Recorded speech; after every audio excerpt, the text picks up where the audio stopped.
The following Toku Podcastu contains spoilers from both past and present tokusatsu, anime, manga, movies and other related media.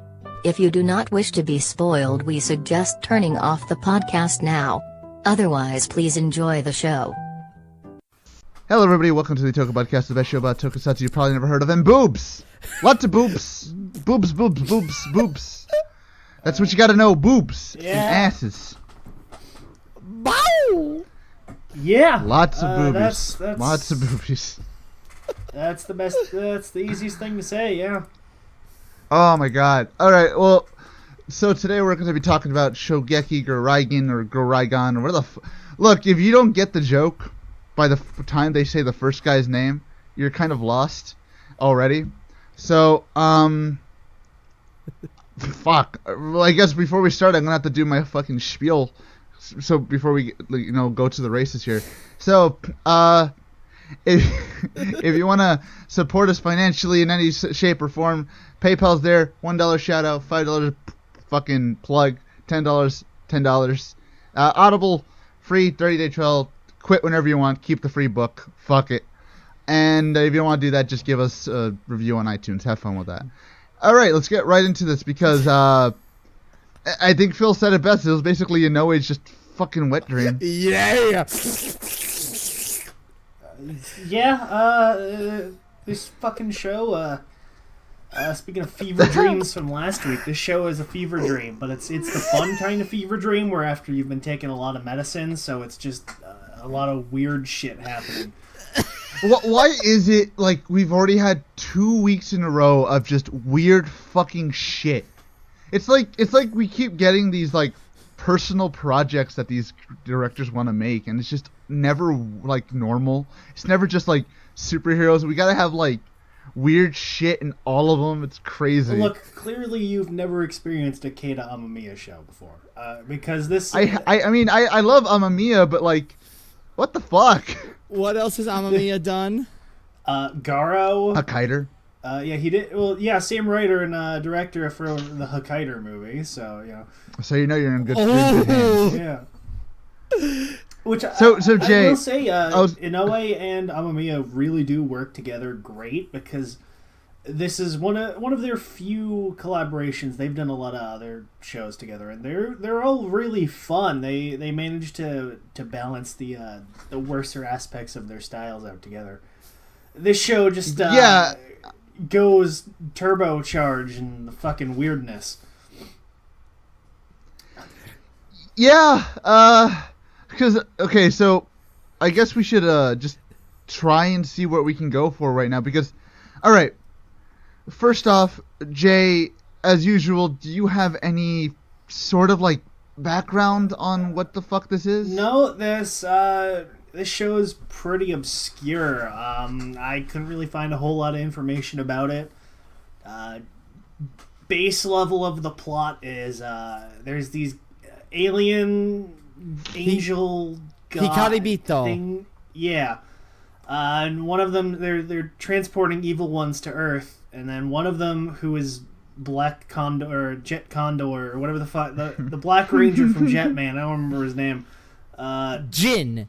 He escapes, Kagaribito Jin. and now he's trying to take over the world, I guess. So a bunch of other evil guys that escaped. Our main character Go is gonna try and make them his friends by punching them in the face, and they're gonna stop the bad guys. Typical shonen stuff. I don't fucking know.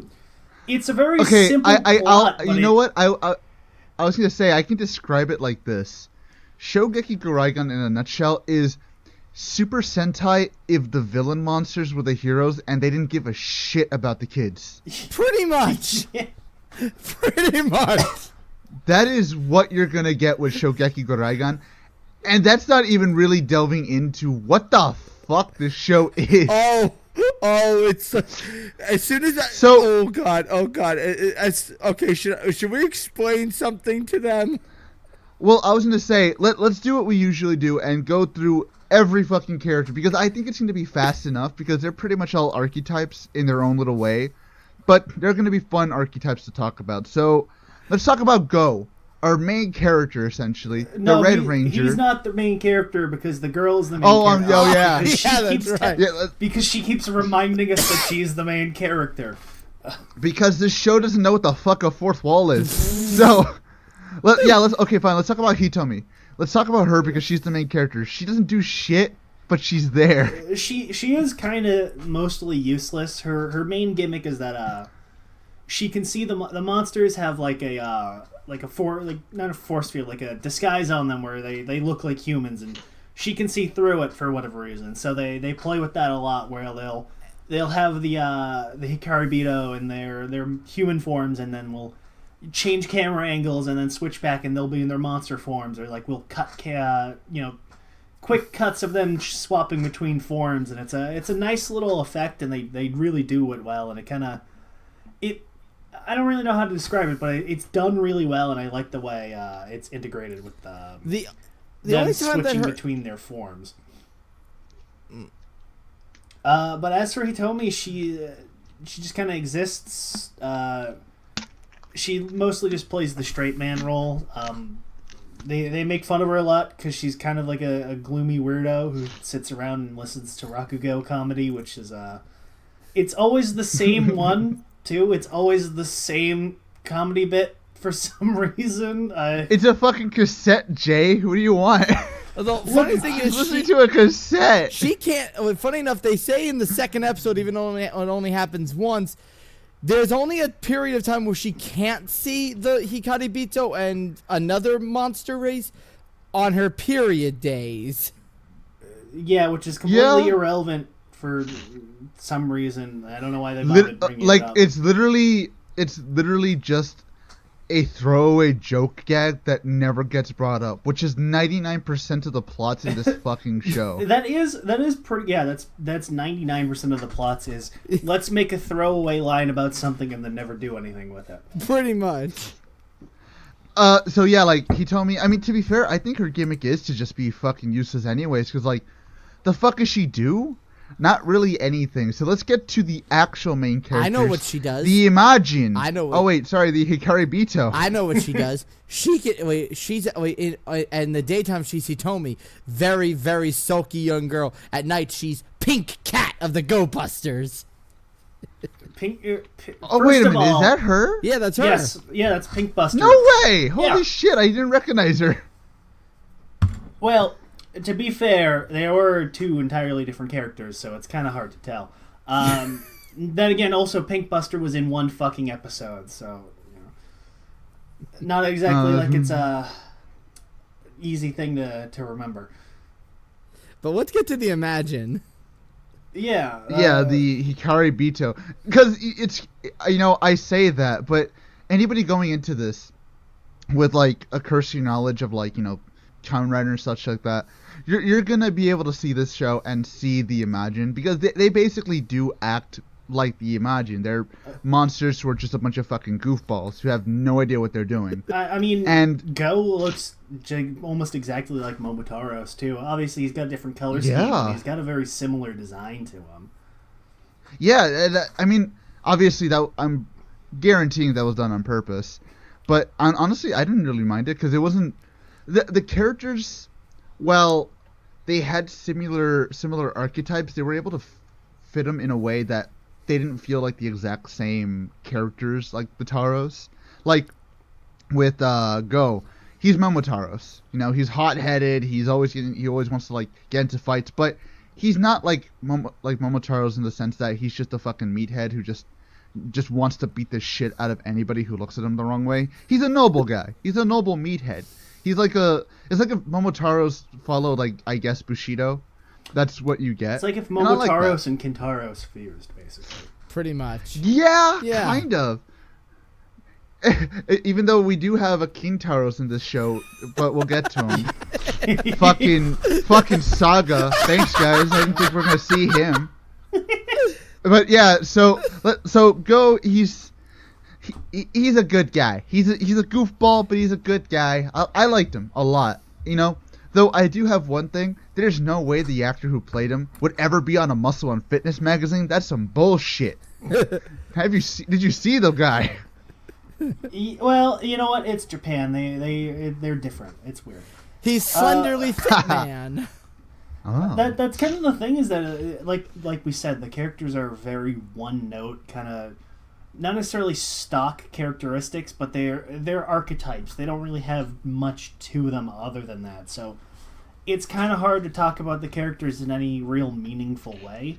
Which, it's not a problem. It's fine. It's not like that's a negative point. It's just, I mean, what is there to say beyond this is what their personality is? Honestly, I don't mind it too much because, for me, I kind of liked it because there's not much to it. There's nothing in there that's going to be like, oh my god, fucking... There's a ton of shit that you have to go through and all this. You know, you have to go really in depth with these characters. No, the writer was just... Excuse me. Well, you know what? We shouldn't even say the writer. Just call him Inoue, because literally he wrote all the episodes. So, like, Inoue was just like, just have fun with them, fuck it. And that's really the thing is that, you know, their personalities, their characters aren't really the point. The point is more that watching these characters, these archetypes play off each other and how they react to the world around them and the various shenanigans that they end up causing or get involved with. And that's fine. That works. We're especially in this more of a comedic kind of story, which is this is definitely hardcore comedy in LA. So we're in full zany mode here. We're in good hands. Yo. We are in very good hands in this show. So let's go from Go, because again, we'll talk more about his involvement in the story, because of course he's the Red Ranger, so he has the main story, but we'll get into that more. So let's talk about the secondary guy, Rai, who's just a monkey man. He's a weirdo womanizer pervert who's constantly trying to get into girls' panties, and that's it. That's kind of his character. But he only did that in one episode, and then afterwards he started dating somebody. He's well, I was gonna say true only in like that first episode, but throughout the rest of the show, he is still just kind of like a degenerate pervert who's constantly trying to hit on women. Yeah, especially Hitomi. It's true. Especially Hitomi. That's what I was saying. Like that's kind of the funny thing is like a lot of these characters, once they become defeated, still have their archetypes, but they're toned down because now they're good people, I guess, quote unquote. Yeah. Because they were just, I guess they were technically villains because they weren't really hurting anybody. Well, that's the thing they make a note of is that they were being sent to like banishment or imprisonment or whatever because they failed to do what they were supposed to do, which is protect the Earth or something. They offhandedly mentioned that we were here to protect the Earth, but like they're not from Earth, so why specifically Earth? Whatever, it's not important. So the rest of the main four were, you know, they were supposed to be criminals. They were going to be sent away, and you know, here's their chance at being reformed. But they still really aren't reformed. They're still like their awful, evil personalities. And again, not evil. Like the most evil thing they do is like. Rai was just like a weirdo pervert. The next one we're going to talk about, Geki, was he's just like obsessed with technology. I think they mentioned like he's really the only one that like did anything like evil, and I don't even remember exactly. He's like he hacked a bunch of machines or something. He hacked machines. I missed that completely. He hacked it. There's like for his own enjoyment. A one-off line where Go is like, you were being sent away because something hacked into whatever, but he's just like a nerd who's obsessed with video games. He's like Urataros if he was like a fucking gamer. Honestly, he looks exactly like he does. Like he does. Urataros when he was in Ryutaro's body. Okay, he's got the haircut. I'm so glad we all noticed that, because I was thinking that the entire time. I was just like, is that Sato? What the fuck? I gotta ask. That look, that glasses and hair to the side look, is that a thing in Japan? Because I don't... because at a time, probably. It's kind of the stocky shonen look. You'll see some characters that look like that in other anime and manga. Like there's that show something Sakamoto. That guy looks exactly like that. So I think it's just kind of like a stock like archetype look. I'm not entirely sure, but I've definitely seen other characters look like that. So it's not like totally unique. Yeah, exact. But yeah, like again, none of them really do anything bad. Like I think again, the only one who does anything semi-villainous, and she changes her tune, fucking immediately is Sho. Well, like there's also on a dime. Gon, who was like judge, jury, and executioner on the other. I love the guy. Absolute That's the thing is that justice. there's other aliens living on Earth called Magi, but they like never fucking explain what their deal is or why they're there. There's just weirdo monsters that are living on Earth, and sometimes they're evil, but not always. Whatever, don't ask questions. And then there's Well, the they Gisu, did then sort the of Kisu. mention- They offhandedly tried to explain it, and like the explanation made no sense at all, and then they just kind of forgot to bother explaining it more. Which again, I think they just kind of like leave it just like, oh, don't worry, this one's good, so don't worry about him. pretty much. Fuck I think that's the point, is that it doesn't matter. That's not the point of the show. Who gives a shit? I think Exactly. That's the best way to explain this show. Who gives a shit? All right, like what's with the lore? What's the origin of the Shinkai world or the Hikari Bito? Who gives a shit? That's not important. I kind of like that because usually I would be a stickler for like, oh god, I need explanations for this, but with this, who gives a fuck, man? This is just fun. Exactly, and again, that's especially good because it's a comedy. Who cares? The point is, we're laughing at the zany shenanigans of the characters and how they're fucking around and haha, they don't know what sushi is, or haha, they don't know what this not thing that is, or they don't episode. understand basic human etiquette. Like that's Oh that's no, they the point. set something on fire. Now they're fucking going crazy. It's great. This is how you act at a spa. I love it. I loved it. Exactly. So the heavy lore, or like the backstory or stuff like that, it doesn't really matter. And so, if you have an issue with there not being any, that's really not the point of the show. I could understand getting mad at it if the show was, say, taking it a little bit more seriously than how it was. And Yeah. I guess, because since we're comparing it to Den-O, it's different than with Den-O, where Den-O took itself seriously most of the time. So when Den-O didn't explain shit, you got annoyed because, well, you're trying to take yourself seriously at this point, so you think you should explain it. Whereas here, the show isn't taking itself seriously pretty much at all, so who gives a shit? You're wasting How your time shitty must getting that mad. feel? How shitty must that feel to say that a 13-episode series has more fucking story than goddamn Den-O? Well, to be fair, It actually had a story. it almost has as much story as Den-O did. And that they don't. It's more coherent. You know what? Somehow it is slightly more coherent.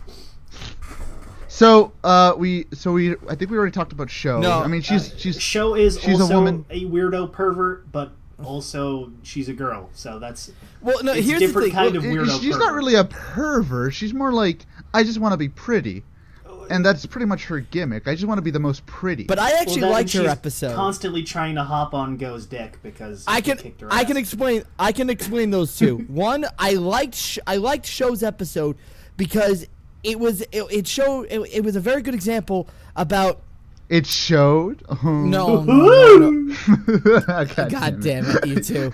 You kind of set me up for that. I did, and I walked into that one. I like that it shows that that human beauty is different in the eyes of everybody else, and no matter what, Sho was just going to keep turning into every single different woman that is said to be beautiful until she found her own. And her role wanting to get on to Go was mostly because she makes instead of being his underling like the other four, she is his mistress, and she took that job very seriously to the point where they tried to rape him multiple times. Well, for laughs. As you do. Yeah. As you do. I still love that episode where they're. Oh god, that was so weird. They're holding him down, and oh my god. I will They say tried that to rape the guy. because Phil brought it up with the underling thing, is that they don't become like heroes because they want to. It's like, oh, they learned their lesson. It's like, no, Go kicks their ass so hard they're forced to become his minion.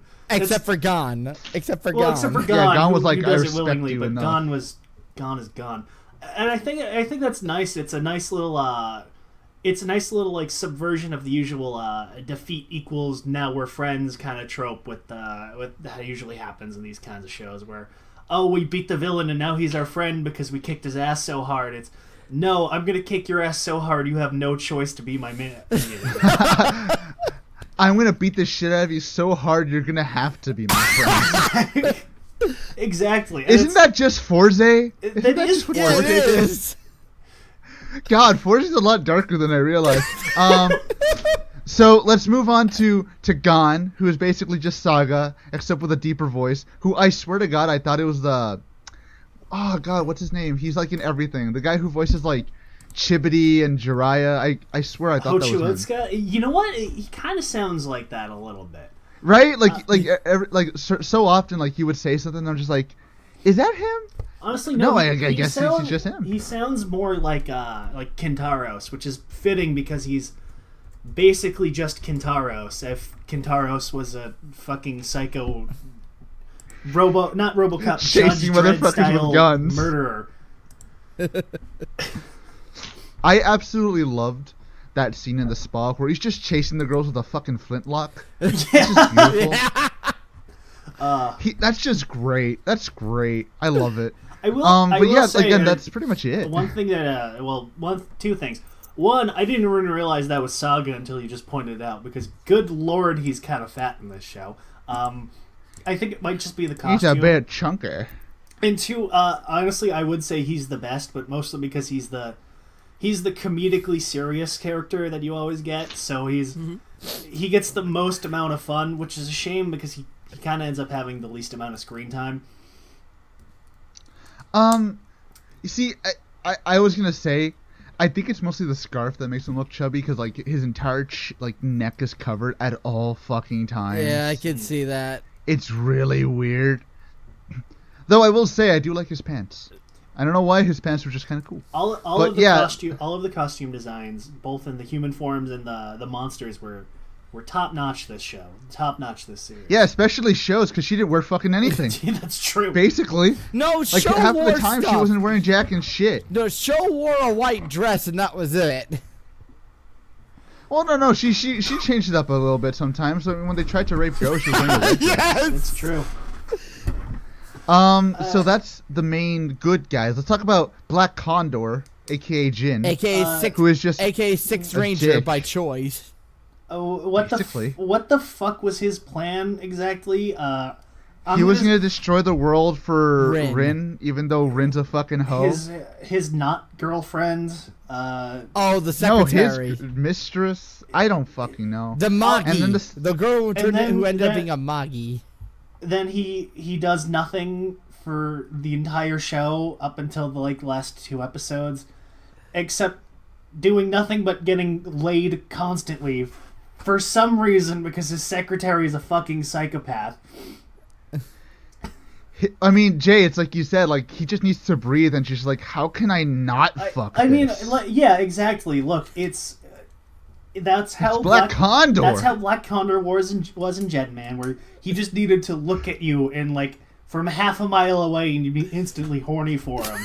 And it's understandable here, but it's just so fucking weird because every single episode he's just either doing nothing or being cartoonishly evil for no reason to somebody we have never met. And then whilst getting laid. This chick is fucking moaning in ecstasy as she's tearing her clothes off and crawling what about the all doll? over him. Oh, dude, there's what about the doll? 2 times. There's 2 times where all he needed to do was just say something, and her clothes were just gone. Just fucking gone. She's got the fucking tearaway clothes with the Velcro on it. She's fucking ripped. Dude, tearaway. Fuck that. They melted. Pretty much did. God damn, woman. It starts to get a little ridiculous after a while because it's just Dude, he makes a dude eat a pile of money and then it's like, oh god, oh my god, I need a phone right now. Oh my god, old men eating money. Oh, He's just like spouting off basic facts about wine, not even anything like interesting. It's just like, this wine is so and so made by blah blah blah blah. Oh, but remember, he was touching a doll. He was touching a doll doing that. Rubbing herself and like taking her clothes off. Like, what the fuck is this show? Dude, no lie, I thought she was gonna start fucking herself with the fork. Oh! Like she was holding a fork and I was just like, oh god, if that fork goes anywhere inside that skirt, I'm done. I thought that was gonna happen too. Like, holy shit. Okay, so we should probably explain what the fuck's happening. So this show, I said before, it's like if Super Sentai didn't give a fuck, and that includes like children, because there is nudity up the ass in the show. Pretty much. There's no like, literally, there's obviously no like, there's no like pussy shots. First 2 fucking minutes of the show, we get bare titties full screen. I'm not even exaggerating. Yeah, he's not joking. He's not joking. I was gonna say, like, there's no like pussy shots, but there's ass, legs, and titties everywhere. I will say all this the time. Fucking hell. I will say this: when we first saw Navi, this little AI pixie, she's only in a few episodes. You see her bare breasts, and I said, yeah, exactly. And, when I first saw them, I said, oh, it's one of those shows. Yeah. And unsurprisingly enough, most of them are played by porn and or gravure actresses. Which is absolutely not surprising. No, it's not.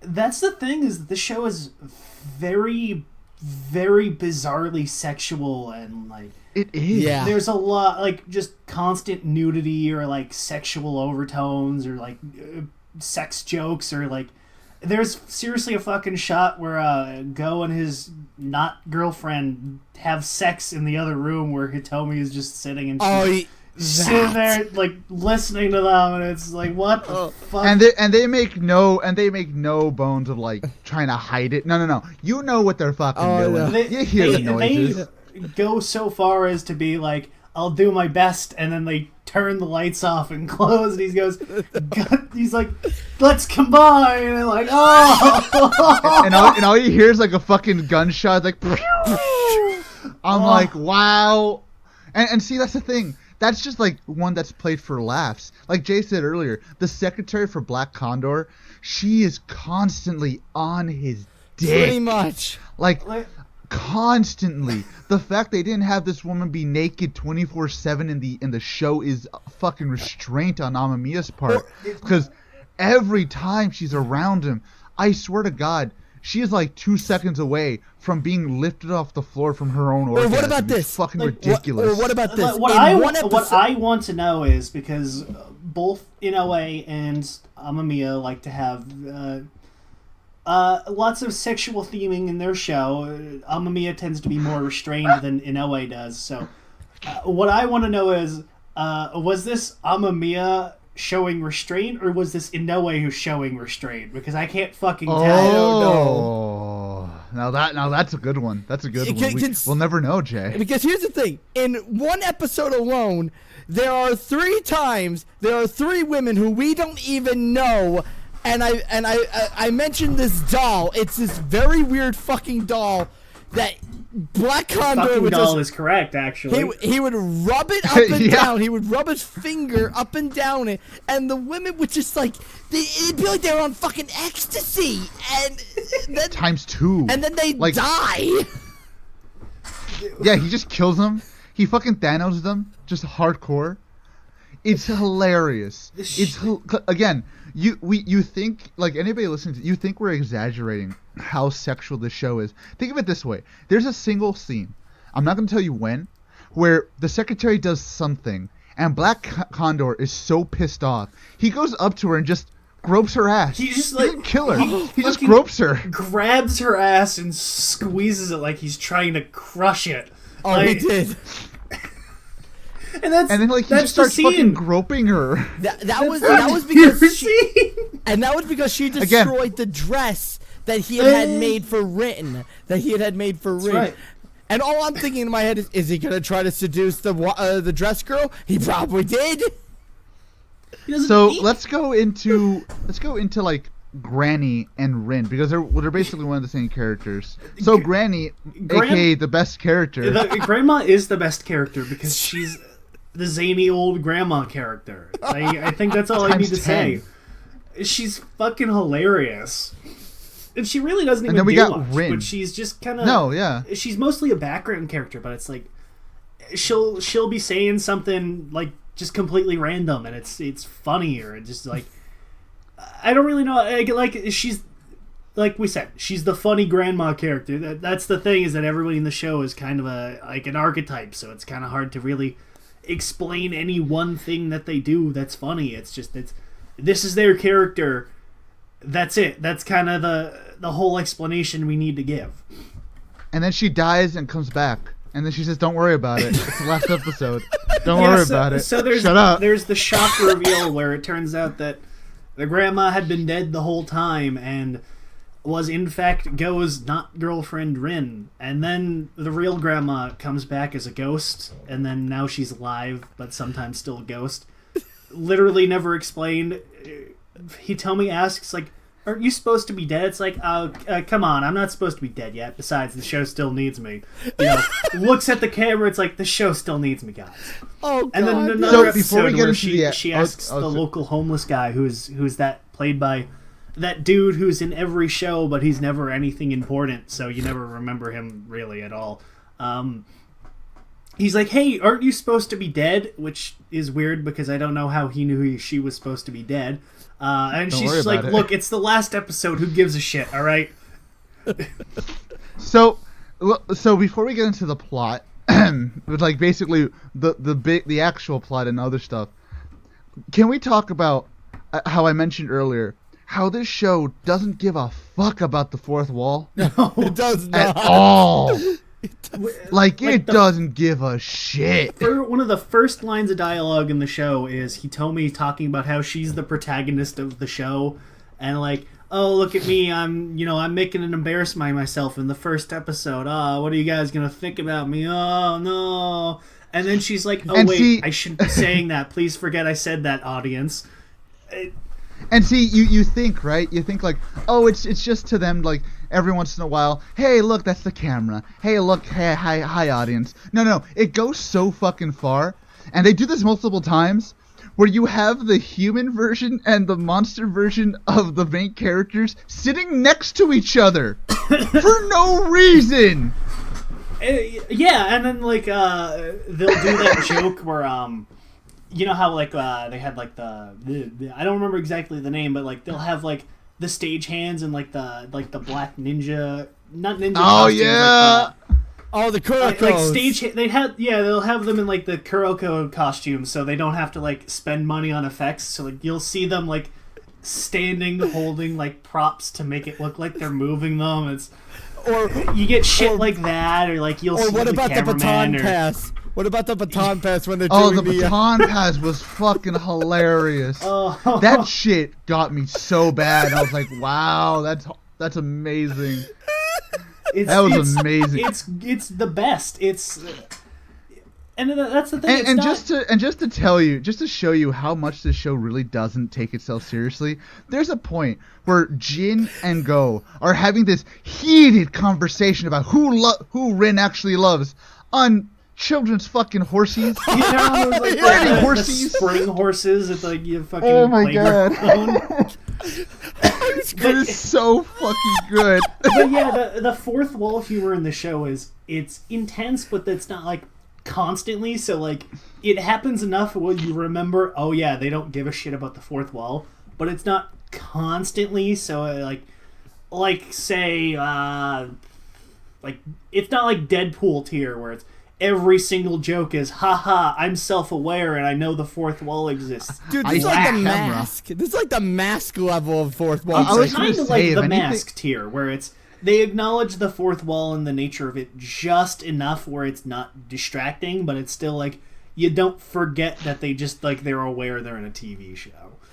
And of course, like, that's not even going into, like, the surreal humor. Like, again, Go and Jin on little horses getting on an intense fight, or like for no reason they start going into a fucking game show, and it's just so much shit, and there's just little things as well, like when we get like the older Hikari Bito, for some reason he just gets a giant fucking boner and just show it in all its glory, or they're how cheering him some on random for it, like, yeah, like then, or like the random like obligatory dead grandpa the grandma mourns over. He's in a fucking cowboy suit, cause he just looks like a cowboy. There's the episode where, like, for no real reason, they become a Sentai parody, and then, like, it's like, guys, let's transform. God, yes! And, like, as they're doing their transformation poses, a little thing that scrolls by the screen. It's like, there aren't any actual transformations, but they're gonna do the poses anyway, so just deal with it, guys. We're sorry. Don't think too much into it.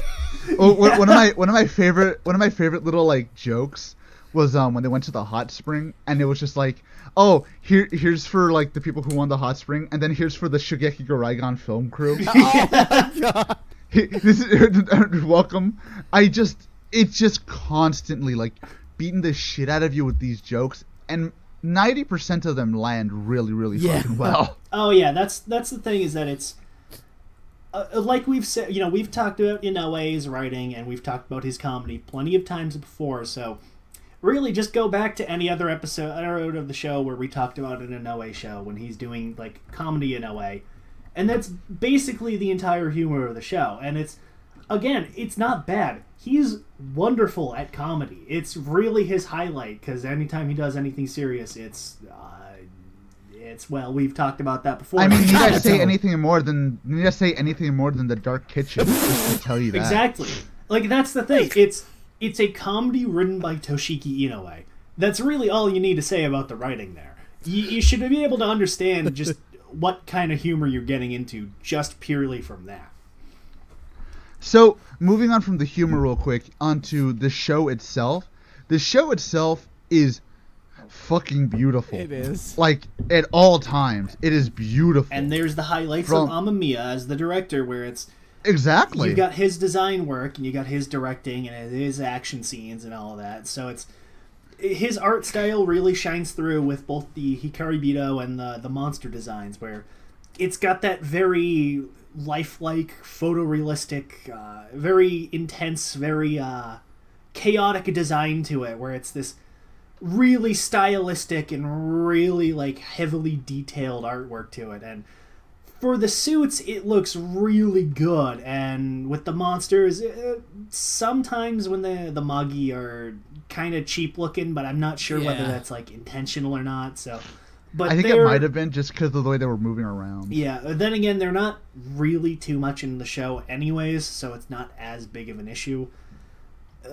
What is a bigger issue is when it comes to like the CG or the fight scenes, because the fight scenes, I'm gonna be honest, are kind of the weakest part of the show, is because almost all of them take place in like this weird CGI void where there's just like there's all this weird shit in the background, and you see all these cool designs, and you get like all the like weird repeating patterns and colors and like sigils and stuff, and there's just so much going on. It's just distracting, and it's not like the fights themselves are bad. They're serviceable fights. They're nothing special. I mean, they're hectic.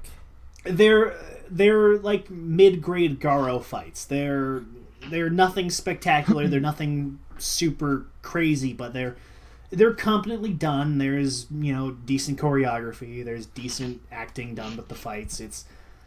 There's just so much shit going on with the backgrounds and the CG and like the effects. It's just they're distracting to watch.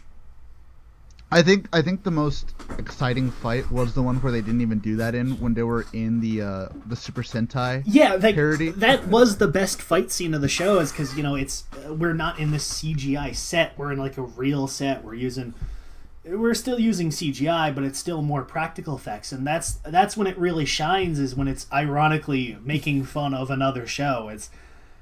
It's kind of the big downside, is that like Amemiya's directing is great. It's really good, but he works way better when it's like mostly practical, because especially in Garo, whenever it goes like primarily CGI, or he's got like a lot of CGI going on, they can just be a little too much due to his art style, and it really does affect the show. But the fight scenes are so few and far between. There's usually only like one at the very end of each episode, so and they're not very long usually. Yeah, they're usually done pretty quickly. Yeah, it's just and see, because again, like it's mostly you're not here for mostly the fight scenes, even though it's Amemiya, so you expect good fights, but it's mostly.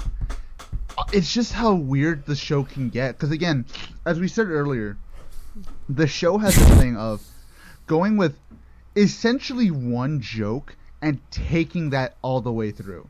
Like, what would happen if we go through a hot spring? What would happen if we want to be a Super Sentai parody while also being a fucking horror movie? Like, yeah, that's the one that caught me off guard. Yeah, that episode was weird because it starts as like a parody of like The Ring and The Grudge, where it's like you got the weirdo like horror monster chasing them down, and then they like will become like a local hero team, and then it just becomes a full Sentai parody for no reason at all, and they kind of forgot about the horror aspect. Yeah. And that's the parts of the show that shine, is bizarrely enough, considering who's writing the writing of the show, is that that's really. It's kind of weird. It's kind of weird. I like it though, because like these characters, again, they're archetypes, but it's not who they are, it's how they work off of each other. Because there's so many times in this show where you could say, if you want to really nitpick, that character doesn't really work for me, there's nothing to him. But it's the way that he works with, like, let's say Go, the way he works off of Geki, or works off of Rai, or works off Sho or Gon. The way they all work off each other, like the one scene where they're trying to make sushi, where they learn, sushi rotates, and they're just fucking crawling on the ground in circles. Or like they stick a bunch of rice balls on a fan and turn it on, and like they put like rice in a circle, like just on the ground. Like, yeah, it's the fish out of water humor and them reacting to it and them playing off each other as archetypes. That's what excels in the show, and then everything else, it just kind of, it's mixed. But again, that's not really the focus of the show. The focus is there with the archetypes and the characters and the humor and the fish out of water stuff. So it's not as big of a problem. It's just when it does focus on the other aspects, it kind of feels a little weak. You can notice it, yeah. I was gonna say, speaking of that, let's actually get into, I would say, the last 4-ish episodes, because the last 4 episodes is when there actually is a plot. And I'll say this, you can sum it up with how I said it in the Discord server. Bitches ain't nothing but hoes and tricks. Yeah, pretty much. It becomes more about Jin and Go's love triangle with Rai, and I really don't give a shit about it. Not Rai. Ren. Damn, I didn't know he wants to fuck the monkey. No, Yeah. technically he's I a don't know, lion. he was kind of cute. He's actually a lion. He's a monkey. He's a lion. Bullshit, he's a monkey. He's a lion. Who gives a shit? Where? I Also, do. He looks more like a monkey, Phil. I'm gonna go with that. He kind of looks like a Sun Wukong type of monkey there. Actually, yeah, that's exactly what I saw. All this entire show, I kept getting this entire Journey to the West vibe. It's got a little bit. Yeah, you know what? Yeah, looking at the designs, you can definitely see it. Like, you got fuck, I can't remember any of the characters from Journey to the West. Shit. Never mind. Sun Wukong. You have Piggy. I take it back. You have Sun Wukong. You have Pig. You have Sandy. You have the horse, who's also a dragon, and Tripitaka. All right. Well. But anyways, let's get back into the plot. So yeah, the entire thing is basically because, well, Rin's a fucking hoe. That's the best way to say it. She's a hoe. I guess, yeah. It's. I mean, is that not what happens? Like, she's with Go, and she's like, "Oh yes, Go, I love you so much." And then as soon as Hitomi opens her fucking mouth, you're right, I'm gonna go be a hoe. I will go. I'll be with Jin now. And just then she immediately like, turns on Jin, and then turns on them, and then is like, I don't really care about either of you. Whatever. And then she dies. Oh, don't remind me. Again. I think. Yeah. I think she died like twice. I'm not sure. She got sick. She's double dead. He wasted the Power Stone on her. Then she died again in the penultimate episode. It's fine. It's fine. She's dead. It's fine. Whatever. Yeah, that's like that part of the excuse me. That part of the show is definitely the weakest, is when they started focusing more on that and the relationship stuff, and it's you're starting to get a little too serious here, and that's not what I signed up for. I'm sorry guys, but I'm not that interested. I mean, to be fair, even then it wasn't that super serious. I mean, shit, you got fucking Gon who like abandoned, like all the Hikari Bito's like kind of like abandon Go, and you all see what they're doing by themselves, and just Gon's just training some random chick to go to the fucking Olympic Games in Rio. Yeah. And she does it. Yeah, he's just like, your training's complete. You can make it to Rio on your own, and then we immediately smash cut to her in Rio winning some soccer game. Like, what the fuck just happened? I love it. I looked so away good. for a second, and then I tuned back in. Like, what the fuck is going on? It kind of reminded me just how far back this show had aired. It was 2014, wasn't it? 2013. 2014, yeah. Jesus. It's like, but yeah, so we have that, and I honestly, because again, there's nothing much to really say about the ending plot, because the overarching plot of the show is there's 1,000 people coming down, 1,000 evil big baddies coming down to kick Earth's ass, and Go needs to stop them with all the Hikari Bitos. That's it, and they do, like they basically do at the end by turning into what else, a fucking Sentai team. Pretty much. I thought that part was fun, where their true forms are just a basic Sentai team looking costume. I liked it. It's like the opposite of Ghost Sager, honestly. Demonic Ghost Sager. Yeah, they kind of look like evil Ghost Sagers. Like, you know, Ghost Sagers are the angels, these are the demons. Well, I guess it's fitting that they're the evil Ghost Sagers, because this show's actually good. Oh, snap!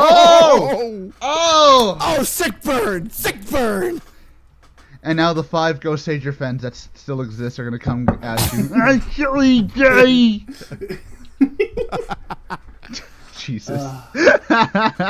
But yeah, they're basically just they're just Sentai people now. Because again, the entire show basically hinted at them being a Sentai without being a Sentai. That's basically what they were hinting at. And when I heard like there's this ultimate power, I kind of thought, okay, that sounds interesting. And then they get a giant robot. I'm like, okay, now I know where this is going. And then they just get their suits. I'm like, okay, yeah, that's fine. We got Sentai now. This was just a thinly veiled Sentai show that they told Amemiya he couldn't make. Amemiya's like, I'm gonna make my own Sentai with blackjack and hookers. And you know what? Forget about that. And he did. He did. He did. He actually did. Fucking madman. This is why you can't stop him. He's too powerful.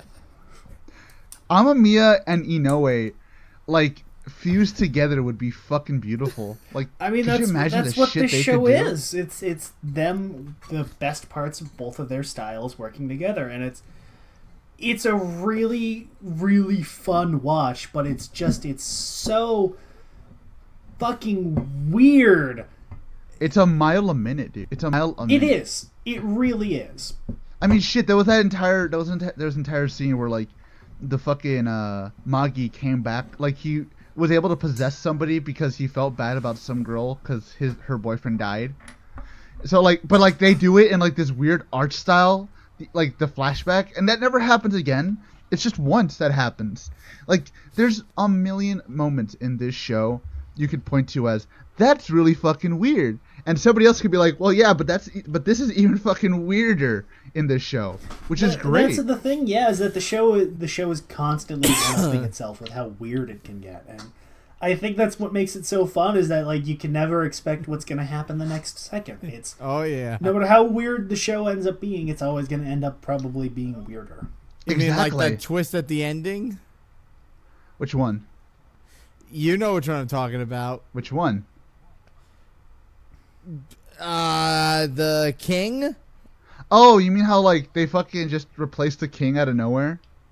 Yeah. Yeah, I thought that was funny. Is that he's like, yeah, you're not like God anymore. There was a vote of no confidence, and now I'm God. So bye. I love that idea. It's like, oh yeah, you're just not God anymore. That's how we plan to beat you. Oh, okay. And then of course he's like, hey, what the fuck? What the fuck is this bullshit twist? I thought I was supposed to be, the big man in charge. What are you fucking lying to me? My fucking agent's gonna get fired for this.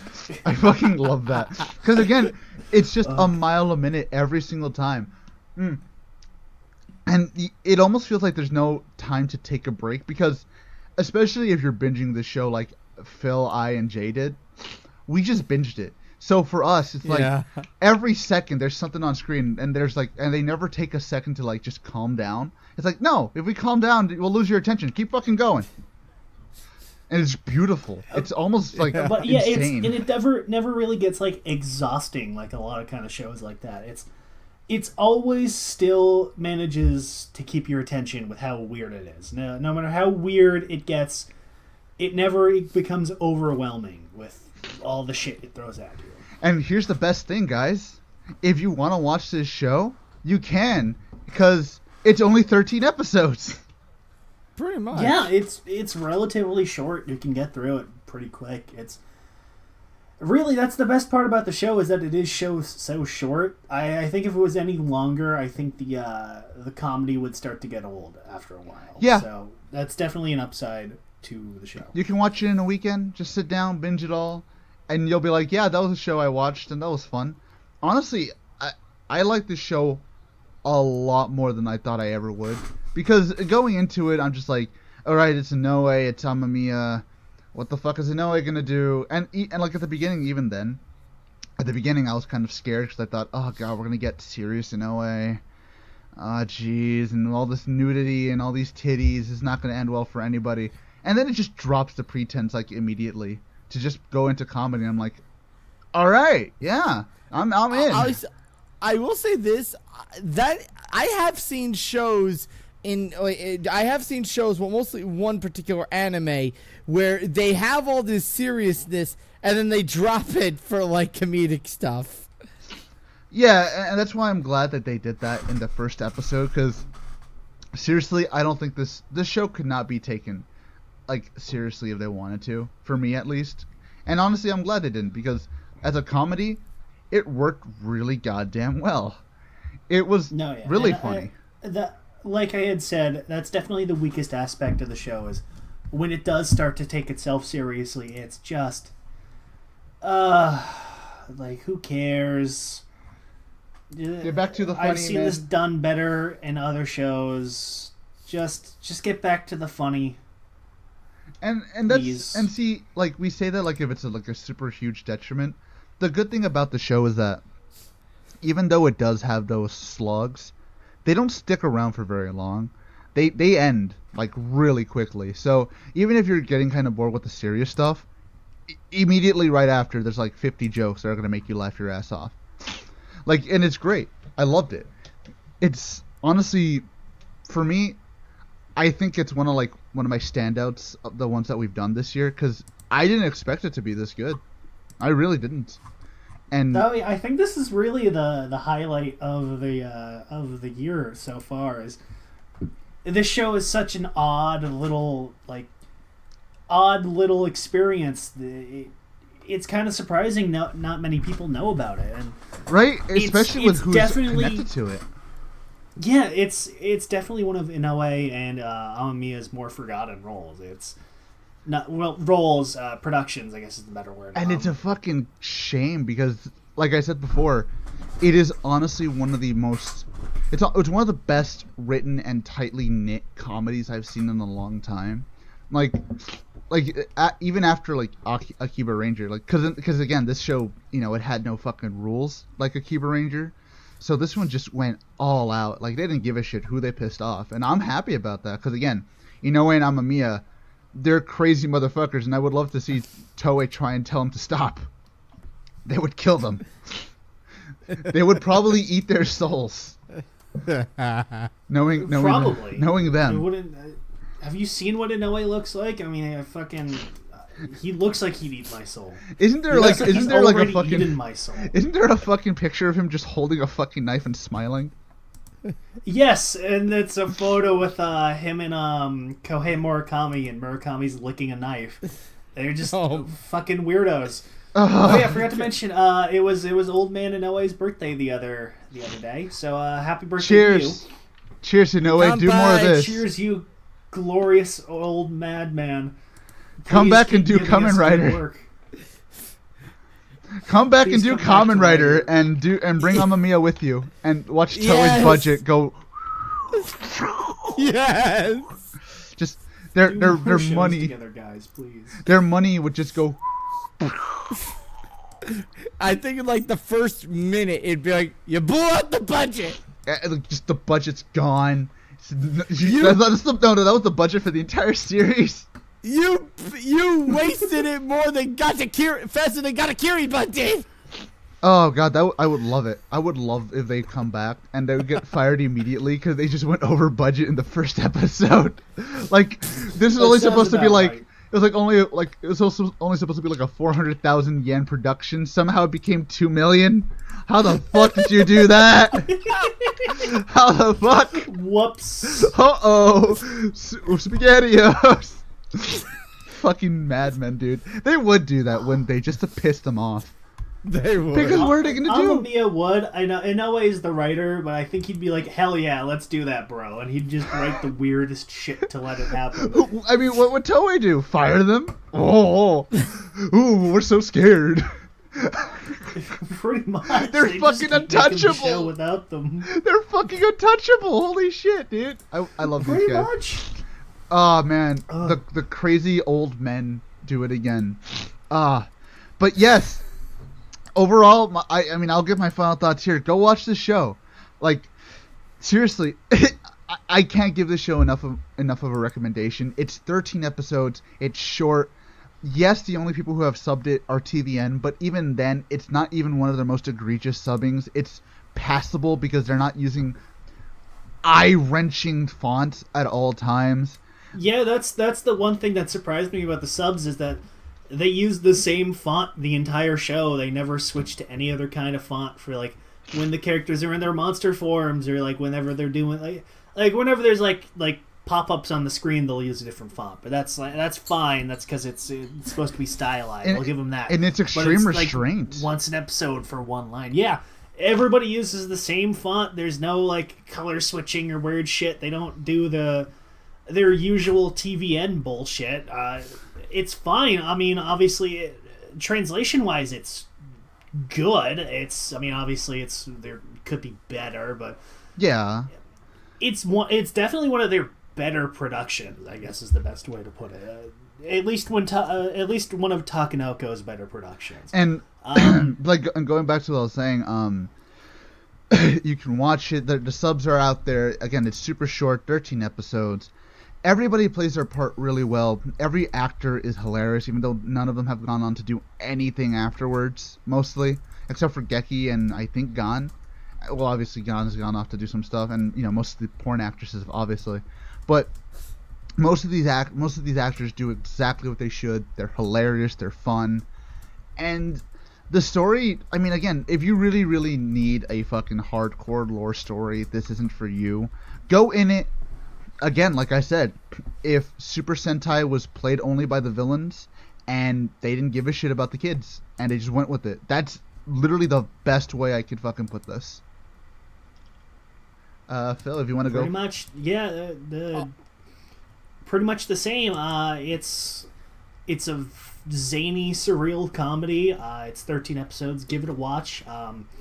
Like I had mentioned, it's got some problems. It's whenever the show tries to be serious, it tends to fall flat. But those are very, very rare moments, more so near the end, and it doesn't affect the quality of the show overall.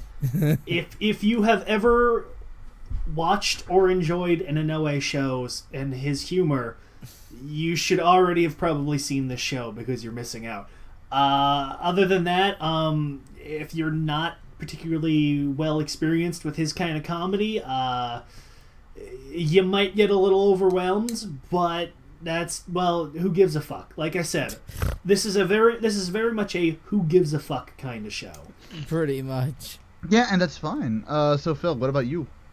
I thought that this show was gonna be a lot different than what I went than it ended up being. Like I'll be honest, I thought it was a bunch of humans turning into demon-like characters, but it was actually quite the opposite. And I really, really enjoyed my run of watching it. It was really fun.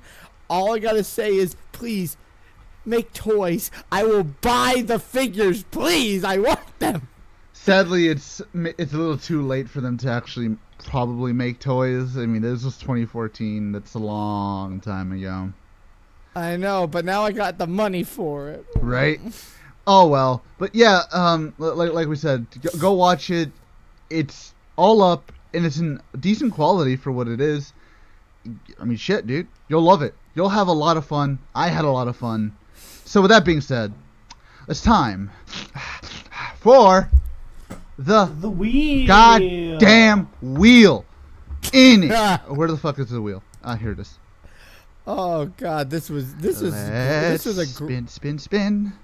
This was a great show to come back to after 2 months of not being here.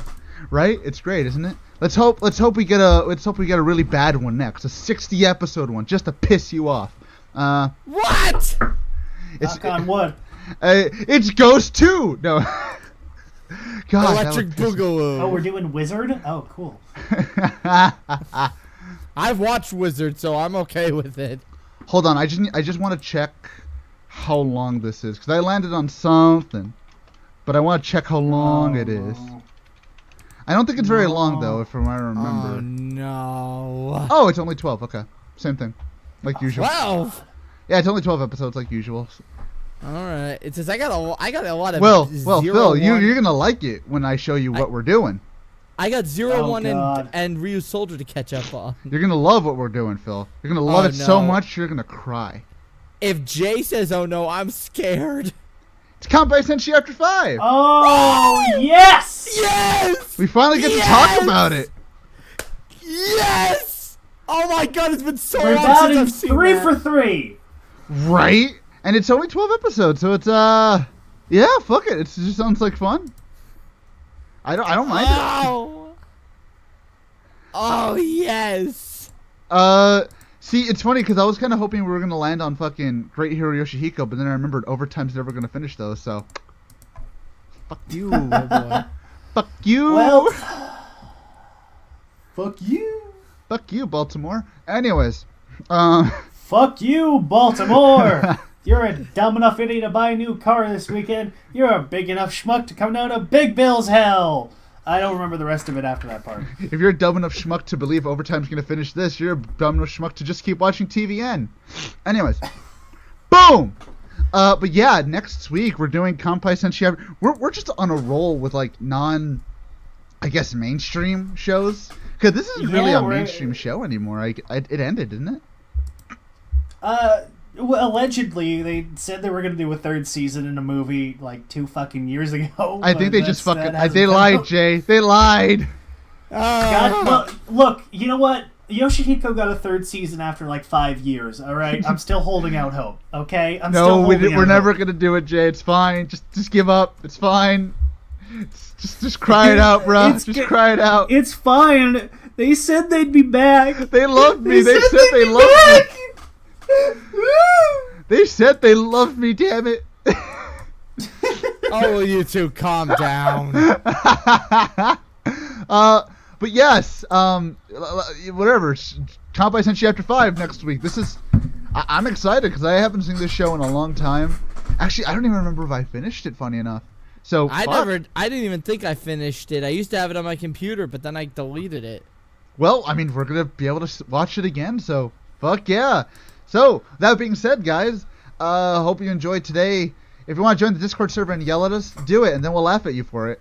And then, next week we'll be back with Kanpai Senshi After 5. Actually, I should say this now, because we are 3 weeks away. I'm going to say this right now, because usually people who stay are going to hear this, and if not, I'll just do announcements on the server. So, 1, next week is going to be Kanpai Senshi After 5. 2, for Christmas, we're not going to do anything, I don't think, because it's Christmas. If anything, I might upload a quick little mailbag that I recorded just in case. Or actually, you know what? I'll just upload Thunderbolt because I've been needing to do that forever now. And 2, on the 31st, we're going to officially finish up the voting for like best. Well, I'm gonna put up the voting now, but I'm gonna officially put up the voting for the like end of the year awards, basically.